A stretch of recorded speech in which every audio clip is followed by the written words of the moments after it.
किसान साथियों नमस्कार, मैं पुनीत सिसोदिया। किसान साथियों, सर्दियों की वजह से हमारी फसलों की जो ग्रोथ है वो बिल्कुल रुक रही है।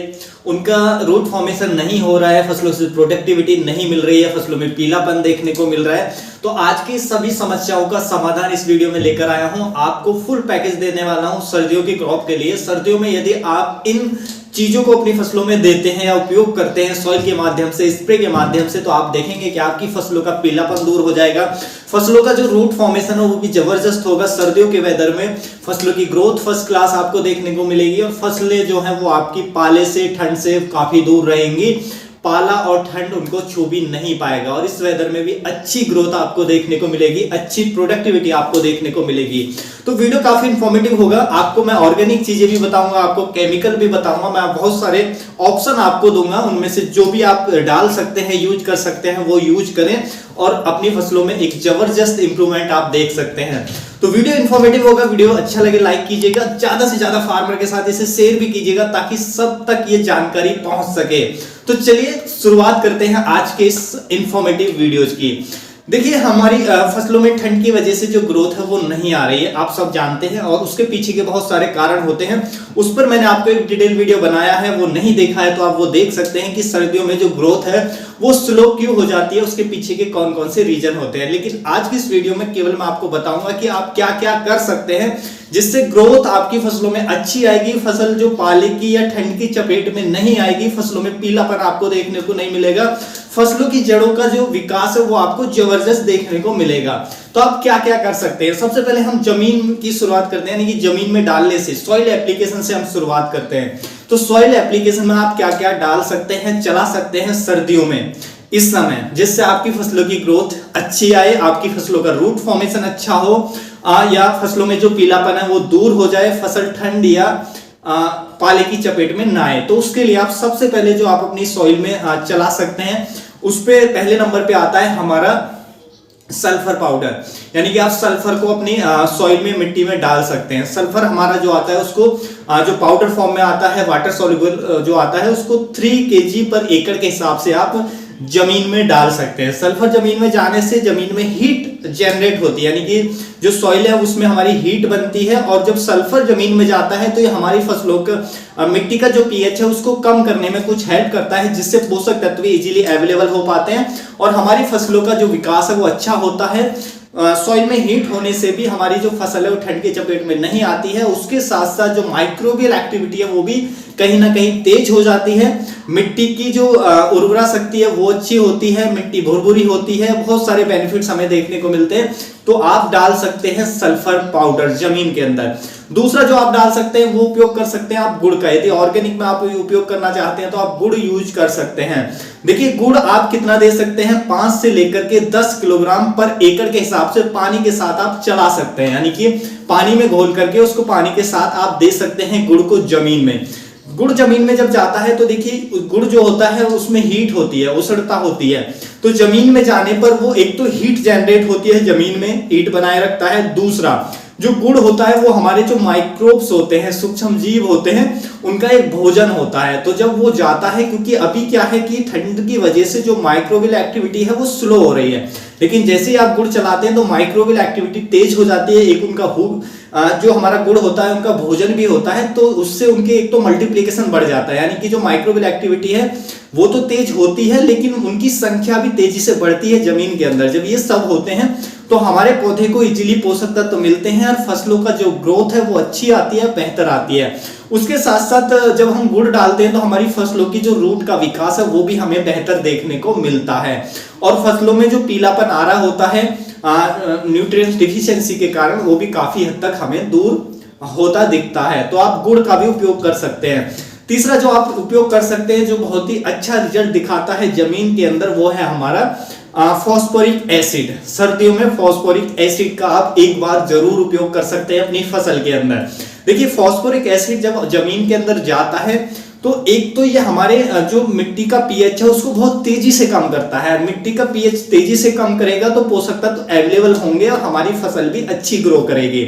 दूसरा, ये जो जब जमीन में जाता है तो हमारे जो पोषक तत्व पड़े हुए हैं उनको अवेलेबल फॉर्म में लाता है, यानी कि उपलब्ध फॉर्म में लाता है, जो अभी हमारी सर्दी के वेदर में जो बहुत ज्यादा जरूरत है, क्योंकि सर्दी में जो न्यूट्रिशन है, पोषक तत्व पौधे को मिलना वैसे कम हो जाते हैं। तो इसलिए फास्फोरिक एसिड आप चलाते हैं तो उनकी अवेलेबिलिटी बढ़ जाती है, पौधा इजीली ले पाता है। उसके साथ साथ ये हमारी जमीन में हीट भी जनरेट करता है, यानी कि जमीन को गर्म बनाए रखने में भी हेल्प करता है। तो आप फास्फोरिक एसिड को भी दे सकते हैं जमीन में। इसकी जो डोज आपको रखनी है वो रखनी है 2 लीटर पर एकड़ के हिसाब से, उससे ज्यादा डोज में ना जाएं। यदि आप ड्रिप से दे रहे हैं तो 1 लीटर पर एकड़, और यदि आप पानी के साथ फ्लूइड इरिगेशन के साथ आप बहा रहे हैं तो 2 लीटर पर एकड़ के हिसाब से आप इसको दे सकते हैं। फास्फोरिक एसिड बहुत ही कमाल के रिजल्ट आपको देखने को मिलेंगे। फसल की ग्रोथ अच्छी आएगी, पीलापन दूर हो जाएगा, फसलों में के जमीन के अंदर माइक्रोबियल एक्टिविटी भी तेज हो जाएगी, और जो हमारा फसलों की जड़ों का विकास है वो भी काफी तेज आपको देखने को मिलेगा। तो बहुत सारे बेनिफिट्स आपको देखने को मिलेंगे।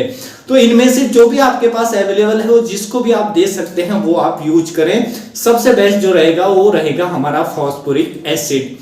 अब चलते हैं हम स्प्रे की तरफ कि स्प्रे में आप क्या दे सकते हैं। तो देखिए, स्प्रे की बात करें तो स्प्रे में जो आप सबसे पहले चला सकते हैं, यदि हम केमिकल में ही बात करें तो सबसे अच्छा जो रहता है वो रहता है थायो यूरिया। थायो यूरिया का आप स्प्रे कर सकते हैं क्योंकि ये ठंडी से बचाता है, उसके साथ साथ फसलों की अच्छी ग्रोथ लाने में हेल्प करता है, अच्छा प्रोडक्शन सर्दी में दिलाने में हेल्प करता है। थायो यूरिया की जो डोज रखनी है वो रखनी है आपको 8 ग्राम पर टैंक, यानी कि 8 ग्राम को 15 लीटर पानी में घोल करके आप स्प्रे अपनी फसल पर ले सकते हैं। तो थायो यूरिया बहुत ही अच्छा है। उसके साथ साथ आप दूसरा जो यूज कर सकते हैं स्प्रे में वो है हमारा सल्फर। सल्फर जो आता है हमारा वेटेबल, यानी कि पानी में घुलनशील जो सल्फर आता है उसकी 3 ग्राम पर लीटर पानी में मिला करके अपनी फसलों पर स्प्रे ले सकते हैं। तो वो भी आपकी फसलों को ठंडी से, पाले से बचाने में हेल्प करेगा और आपकी फसलों में एक ग्रीनिश इफेक्ट लाएगा, जिससे आपकी फसल जो है वो हरी भरी अच्छी देखने को मिलेगी, उसकी ग्रोथ भी कंटिन्यू रहेगी।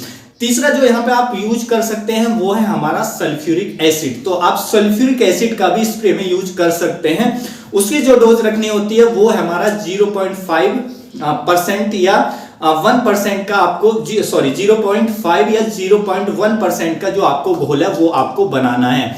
तो उसके हिसाब से आप उसका जो सल्फ्यूरिक एसिड है उसका भी स्प्रे कर सकते हैं। तो सबसे बेस्ट जो रहेगा, क्योंकि सल्फ्यूरिक एसिड काफी अच्छा रहता है वैसे तो, लेकिन यहाँ पे थायो यूरिया ज्यादा बेस्ट रहेगा। और अगर वो नहीं मिलता है तो आप सल्फर का भी यूज कर सकते हैं, क्योंकि सल्फ्यूरिक एसिड थोड़ा सा यूज करने के लिए थोड़ा रिस्की रहता है। बाकी तीनों में से आप कोई भी यूज कर सकते हैं, तो आपको फसल को जो है ठंड या पाला वो छू भी नहीं पाएगा और आपकी फसल पे ग्रीनिश इफेक्ट देखने को मिलेगा, जिससे ठंडी के मौसम में भी अच्छी ग्रोथ आपको देखने को मिलेगी। ये तो हो गई केमिकल स्प्रे के लिए। यदि हम बात करें कि ये जो किसान ऑर्गेनिक खेती करते हैं वो क्या क्या यूज कर सकते हैं स्प्रे में, तो वो किसान एक तो यूज कर सकते हैं गोमूत्र का। जी हाँ, सर्दियों में आप अपनी फसल को ठंडी से बचाना है तो उसमें गोमूत्र का आप स्प्रे कर सकते हैं। गोमूत्र स्प्रे से भी फसल ठंडी से बचती है, पाले से बचती है और उसमें ग्रीनिश इफेक्ट यानी कि हरापन भी हमें देखने को मिलता है। गोमूत्र का यूज कैसे करना है स्प्रे में, तो वो आपको करना है कि यदि आप स्प्रे में दे रहे हैं तो यदि ताजा गोमूत्र है तो वो लेना है आपको आधा लीटर पर टैंक, यानी कि 500 ml प्रति 15 लीटर वाटर में मिलाकर स्प्रे करना है। और यदि आपका जो गोमूत्र है वो पुराना है, रखा हुआ है, तो वो लेना है मात्र 250 ml पर टैंक, यानी कि 250 ml को 15 लीटर पानी में मिलाकर के आप स्प्रे कर सकते हैं। इसके भी काफी अच्छे रिजल्ट आपको देखने को मिल जाएंगे। उसके बाद हम यदि ऑर्गेनिक में दूसरे ऑप्शन की बात करें तो वो है हमारा दूध, यानी कि कच्चे दूध का भी आप स्प्रे में यूज कर सकते हैं, वो भी काफी बेनिफिशियल रहता है।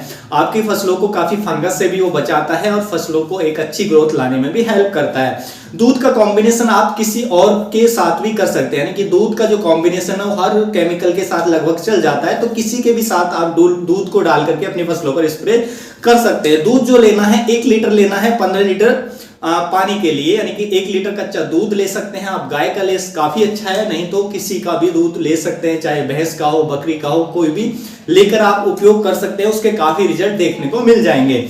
देखिए, दूध पर हम स्पेशल वीडियो भी लाएंगे कि दूध क्यों बेनिफिशियल होता है, इसके पीछे का क्या साइंटिफिक रीजन होता है, वो भी आपको मैं नेक्स्ट वीडियो में या उससे अगली वीडियो में ये समझाने वाला हूं। दूध के बारे में डिटेल में जानकारी आपको देने वाला हूं।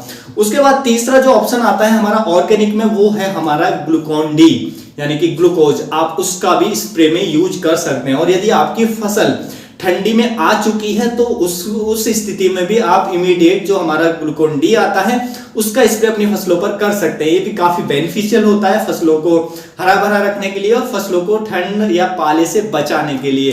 तो ऑर्गेनिक में काफी अच्छा ऑप्शन है, आप उसका भी यूज कर सकते हैं। ग्लूकोन डी की जो हमें डोज रखनी होती है स्प्रे में वो है हमारा 25 से 30 ग्राम ग्लूकोन डी लेना है, 15 लीटर पानी में मिक्स करके अपनी फसलों पर आप उसको स्प्रे कर सकते हैं। तो इनमें से कोई भी स्प्रे ले सकते हैं, आपकी फसल काफी अच्छी आपको देखने को मिलेगी। ये तो आपको एक जो मैंने 3 बताए सॉइल एप्लीकेशन में, सॉइल में जो देने के लिए, उनमें से कोई एक का चुनाव कर लें, वो आप सॉइल में चला दें। उसी तरीके से ये जो मैंने, चाहे आप केमिकल ले लें चाहे ऑर्गेनिक ले लें, इनमें से कोई एक ले लें, उसको आप स्प्रे में यूज कर दें। उसके बाद आपको क्या करना है, उसके बाद सर्दियों में एनपीके 19-19 जो आता है इसका आपको स्प्रे करना है। क्योंकि देखिए एनपीके 19-19 का स्प्रे करना बहुत जरूरी हो जाता है, क्योंकि जमीन से नाइट्रोजन, फास्फोरस, पोटास पौधे को उतना नहीं मिल पाता है सर्दियों के अंदर जितनी की उसको रिक्वायरमेंट होती है। जब आप इसका स्प्रे करेंगे एनपीके 19-19 का, आप देखेंगे फसलों में एक अच्छी ग्रोथ देखने को मिलेगी, फसल ठंड व पाले से दूर रहेगी और उसका अच्छा विकास देखने को मिलेगा, पीलापन दूर हो जाएगा, सर्दी में अच्छा प्रोडक्शन आपको देखने को मिलेगा। तो वो भी आपको या तो उसको डेली भी यूज कर सकते हैं, जो एनपीके 19-19 से आप 1 हफ्ते तक उसको डेली स्प्रे में यूज कर सकते हैं, नहीं तो 1 दिन छोड़कर भी स्प्रे दे सकते हैं, नहीं तो 2 दिन छोड़कर भी स्प्रे दे सकते हैं, नहीं तो 3 दिन छोड़कर भी स्प्रे दे सकते हैं। वो डिपेंड करता है आपके ऊपर कि आप कितने दिन में एक बार स्प्रे दे सकते हैं। तो उसको 3 दिन 4 दिन जो भी आप छेक कर स्प्रे दे सकते हैं, तो वो आपको देना है रेगुलरली। तो उसका एनपीके 19-19 का आप जरूर स्प्रे करें। उसकी जो डोज रखनी है वो रखनी होती है 5 ग्राम पर लीटर पानी में मिलाकर हमें इसका स्प्रे देना होता है, जो हमारा एनपीके 19-19 आता है। उसके साथ साथ इसमें एक माइक्रोन्यूट्रेंट जरूर ऐड करें 15 से 20 दिन में एक बार एनपीके के साथ। बाकी दिनों में क्या है कि हमें खाली एनपीके देना है, लेकिन 15 से 20 दिनों में एक बार सर्दियों में जो हमारा माइक्रोन्यूट्रेंट्स है वो जरूर ऐड करना है। जैसे माइक्रोन्यूट्रेंट्स आप ले सकते हैं, मल्टीप्लेक्स का आता है क्रांति के नाम से, उसमें सभी पोषक तत्व, सूक्ष्म पोषक तत्व जिसकी रिक्वायरमेंट हमारे प्लांट को होती है, मल्टीप्लेक्स के क्रांति के अंदर वो सभी मिल जाते हैं। या आप किसी और कंपनी का भी ले सकते हैं जिसमें सभी जो सूक्ष्म पोषक तत्व है या सेकेंडरी जो हमारे न्यूट्रिएंट्स हैं वो अवेलेबल हों एक पर्याप्त मात्रा में, तो आप कोई भी ले सकते हैं। वो 15 दिन में एक बार एनपीके 19-19 के साथ सर्दियों में मिक्स करके स्प्रे करें। तो इससे क्या होगा कि आपके पौधे के अंदर, फसल के अंदर किसी भी तत्व की कमी नहीं होगी, जिससे आपकी फसल हरी भरी ग्रो करेगी। देखिए हम इसको क्यों दे रहे हैं, एनपीके 19-19 या माइक्रोन्यूट्रिएंट्स को क्यों दे रहे हैं, क्योंकि हमारा जो पौधा है सर्दियों में उसको उतने पोषक तत्व तो नहीं मिल पाते हैं या माइक्रोन्यूट्रिएंट नहीं मिल पाते हैं जितनी उसे रिक्वायरमेंट होती है। उसकी वजह से उसकी ग्रोथ स्लो हो जाती है, धीमी पड़ जाती है और वो ठंड की चपेट में भी ज्यादा आता है, यानी कि वो स्ट्रेस में भी पौधा हमारा फिर ज्यादा जाता है जब उसमें न्यूट्रिएंट डिफिशियंसी हो जाती है। इसी वजह से फसलों में पीलापन सर्दियों में ज्यादा देखने को मिलता है, रूट फॉर्मेशन भी उसका रुक जाता है। ऐसा क्यों होता है उस पे हमारा डिटेल वीडियो मौजूद है, आप चाहे तो वो जाकर हमारे चैनल पर देख सकते हैं। तो जब आप ये करेंगे आप अपनी फसलों में जो रिजल्ट है वो स्वयं देख सकते हैं। तो उम्मीद है किसान भाइयों जो आज की जानकारी है आपको अच्छी लगी होगी।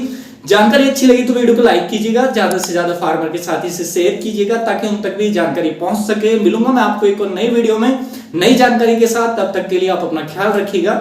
धन्यवाद।